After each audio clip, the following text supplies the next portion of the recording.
สบายดีทุกคนทั่วประเทศลาวเนาะตอนนี้อาบ่เสริมสร้างแขนสิเดินทางมือเวียงจันทน์เด้อตอนนี้เนาะตอนนี้กำลังฮอดภูแดงเนาะเพราะว่าออกจากบ้านเจริญไสไปหาเมืองสันไสก่อนเนาะเก็บภาพหุเส้นทางให้เบิ่งก่อนเนาะอันนี้เนาะเป็นเส้นทางที่ว่าคดโค้งทางค่อยสั่นทุกคนเนาะแต่ค่อยระมัดระวังเด้อค่อยขับค่อยขี่ไปด้วยทุกคนเด้อตอนนี้บ่เสิร์ฟกำลังฮอดภูแดงแล้วก็ทบศอกนะเป็นว่าทบศอกคอยสั่นเลยทางคุดทางโค้งและหลังจากนั้นเนาะเบาซึมเองก็เลยแวบ้านจัดสรรเนาะบ้านจัดสรรหินดำนะอยู่หน้าเขื่อนนะอยู่หลังเขื่อนเสกมานศูนย์นะตอนนี้ฮอดเขื่อนเสกมานแล้วเพื่อจะไปหาหมู่ครูอยู่กับหันเพิ่นสิไปส่งฮอดแขวงเนาะฮอดแขวงคือว่ารถคันที่เฮาขี่ไปเฮาจะไปพากอยู่เรือนของ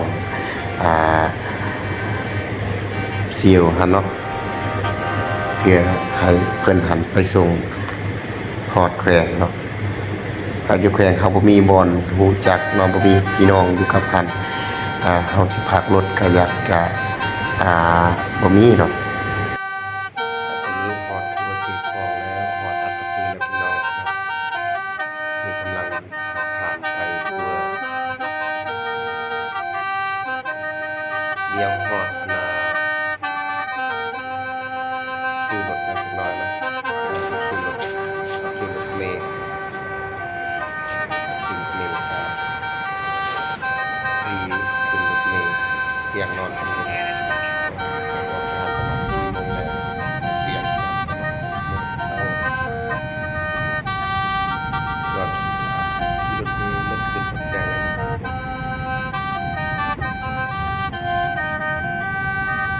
ฮอดเวียงจันทน์แล้วเด้อทุกคนตอนนี้กำลังสิฮอดประตูไสแล้วทุกคน